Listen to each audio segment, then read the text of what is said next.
Mahigpit na babantayan ng PNP ang mga tinatawag na hotspot sa elections 2025. Nakalatag na rin ang seguridad para ngayong holiday season. Yan ang agenda report ni Francis Folve.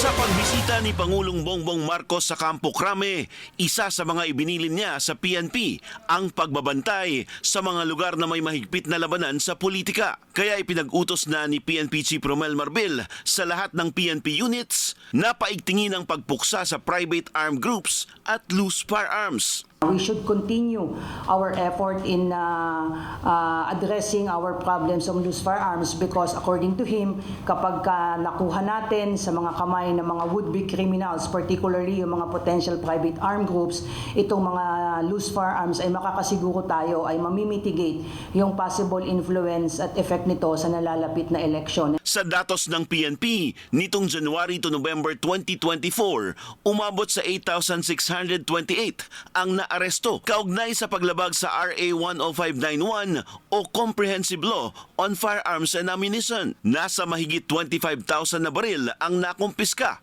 na-recover at isinuko. Halos 10,000 naman ang itinurn over para sa safekeeping. Malaki din ang ibinaba ng private armed group sa bansa kasunod ng pinaigting na kampanya laban dito. Mula sa 6 noong 2023, 3 na lang daw ito ngayon matapos malansag ang Kuntimelo Group sa Bukidnon at Bal and Mayo Groups sa Nueva Ecija. Ang mga potential PAGs bumaba rin sa 5 mula 28 dahil sa sunod-sunod na operasyon. Samantala, dahil magpapasko na, mas masusing nagbabantay ang PNP sa mga online scam. Tutok rin ang PNP HPG sa matinding trapiko. Nailatag na rin daw ang seguridad para sa pagdiriwang ng Pasko simula sa tradisyonal na simbang gabi na magsisimula next week hanggang sa pagsalubong sa bagong taon. All systems go na po tayo, all hands on deck for the peaceful celebration po ng ating Yuletide season and of course